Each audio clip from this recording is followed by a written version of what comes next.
Hello everyone, Shawn Carey with Migration Productions, and welcome back to Exploring the Natural World. Thanks for tuning in again. Today, I'm on Grimsay Island in Iceland. This is the northernlymost island off of the mainland of Iceland. And if you're not familiar with this island, hopefully after today's video, you're going to want to visit it for yourself. So why am I here? I'm here for the birds, the seabirds, the puffins, the razorbills, the shorebirds, snow buntings. We're going to talk about all that. So why was I so interested in coming here? Well, for many years now, my friend Mike Militia, who's appeared on 2 of my videos here on Exploring the Natural World, including the one on birds of Tanzania. So if you've watched that video, you're familiar with my friend Mike. He's been visiting here and leading tours to Grimsay Island. And I've seen Mike's photos over the years, absolutely blowing me away. The flight photography here is incredible. Seen Mike's flight shots here of puffins and razorbills and murres, fulmars, you name it. It's just unbelievable what you have the opportunities to do here. So what do you have for birds? Well, you have the puffins, you have the razorbills, you have the murres, fulmar, like one flying right by me right now, all along these cliffs here. When you land on the island, kind of one of the main roads here leading out to the lighthouse, I'm about 40 feet off the road now. You have nice access to these cliffs. There are thousands of puffins right here, all along this cliff here in this little cove. But it's all up and down the island. Everywhere you go, you're going to see puffins. You're going to see hundreds, if not thousands, of Arctic terns here. I've got a common snipe that's calling back here. You can hear it. I just got a video of it just a little bit ago. Let's play that video.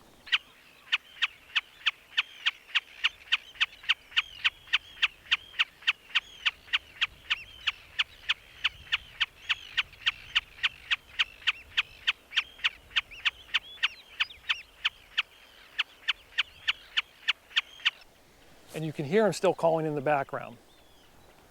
There's a snow bunting, a male snow bunting on territory over here that's singing. About an hour ago, I got some video of the snow bunting on territory singing. Let's take a listen to that.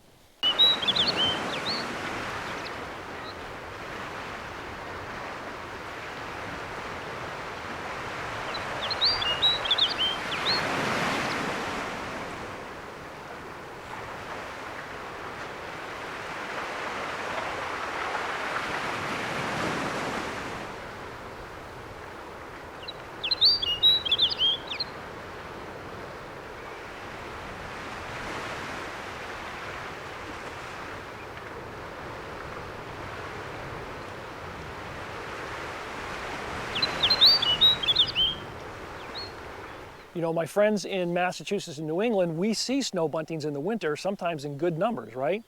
But we see them in winter plumage and we don't hear the males on territory singing, obviously. So that's one of the attractions you're going to get here. Snow buntings kind of all up and down the island. I've seen lots of snow buntings, including one that's in the inn that we're staying at. He tees up on a little post right outside the window where my room is. So shorebirds, right? You're going to get like that snipe that's back there. You're going to get redshank. You're going to get Eurasian oyster catcher. You're going to get European golden plover. You're going to get redneck phalarope. There's the redshank calling down there. Purple sandpiper. I'm sure I'm missing some others at this point. Fulmars, kittiwakes. Again, the puffins, the razorbills, the murres. It's incredible. The photography here is amazing. Now, this is not, you know, Costa Rica or, you know, some of the countries you might visit in Central and South America in terms of seeing hundreds of species of birds. But what you are going to get here is you're going to get lots of birds in these huge concentrations, particularly with these seabird colonies. That's the attraction here. You know, I visited Iceland back in 2014 and I went to the Lotjarvar bird cliffs to see and photograph razorbills and puffins primarily. And that place was fantastic. And the photography was really good. I did enjoy it. But there's not a lot of opportunities there for flight photography. That's one of the real attractions here. The flight photography, if the conditions are just right, is incredible. If you get the wind in the right direction, you've got the right lighting conditions, I'm telling you, it's unbelievable. I saw Mike's photos over the years. Now I get it that I've come here. I've seen it. I've done it myself. You get these incredible opportunities with these birds, particularly if they get into the right wind conditions. It kind of holds them up a little bit. And with the new technology that we have, with these mirrorless cameras, you know, whether it's Canon, Nikon, or even Sony, this eye tracking, this animal eye tracking, is enabling us to execute photos that, quite honestly, I didn't think was possible probably 5 or 6 years ago, and certainly not over 30 years ago when I first started doing this and when I was shooting film. You know, back in those days, it was manual focus. I didn't even dream of being able to get these types of flight shots. It just didn't even sound even plausible at all, but now it is. You know, this is the Canon R3 with the new Canon 100 to 500 millimeter lens. Wow, what a great setup this is. I did bring my 600 millimeter lens, but quite honestly, I've been using almost exclusively the 100 to 500. Now, I have used the 600, but I have to tell you, you don't need big glass to come to a place like this. If you've got a 100 to 500, you're going to do the oyster catcher. How cool. There's usually a second one with them. Anyway, you don't need a 600 millimeter lens to come to a place like this. It would be nice to have? Absolutely. Have I used it? Again, yeah, I have used it, but for the most part, I've been using the 100 to 500, and I'm doing just fine. I'm getting just amazing photographs here in the handful of days that I've been here, and I've got a few more to go, so I'm really looking forward to seeing, you know, what I end up with when I leave. Just make sure you bring a couple of travel drives with you, because at 30 frames per second, which is what the R3 will shoot, you're going to fill up a lot of drive space quickly. That's one of the reasons, by the way, you're going to execute and be able to pull off some of these photos, these flight shots, because you've got 30 frames a second, and you're going to get those wing poses and the position of the bird and whatever in just the right spot, because you're firing off that many frames. And with that animal eye tracking, game changer, absolute game changer. That's why you want to come to a place like this. The scenery here, you know, these huge cliffs, the ocean, you know, in the distance here, the mountains being lit up now by this early morning light. It's about, I don't know, 3 a.m. or so right now. 24-hour sunlight here, late June. Not that you're shooting 24 hours a day, but you do have 24-hour daylight. It's just incredible. So again, if you're a bird photographer, you're interested in photographing these seabirds, these species, you want to get these type of flight shots, this is a place you want to visit.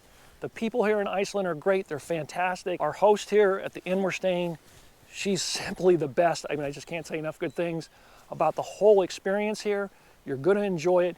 You're going to walk away with some great photos. Put Grimsay Island on your list of places to visit.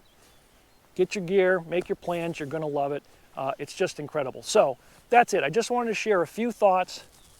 Arctic Tern coming over. Just want to share a few thoughts about this island, about why I wanted to come here, and why you want to visit this location as well. So I hope you enjoyed today's video. If you did, please hit the like button and subscribe so you don't miss any future videos here on Exploring the Natural World. And as always, remember, please help protect wildlife and help protect wild places. There it is. Look at this. Puffin, puffin. There's hundreds of puffins out in the water here in this little cove. Puffin going by, all along the cliffs. Up in these fields up here, all along here. Hundreds, if not thousands of Arctic terns. Here comes an Arctic tern right here, right in front of me. Another Arctic tern. 2 more here. Puffin. Common snipe, I just heard him behind me. More puffins. This place is mind-blowing. It's just incredible. I don't know why I waited so long to come here. I should have come here earlier. And by the way, I can't wait to come back here. I've been here once now. Definitely on my list to visit again, 100%. Okay, I'm gonna get my camera. I'm gonna get ready, gonna get some good light here, start shooting some video. See ya.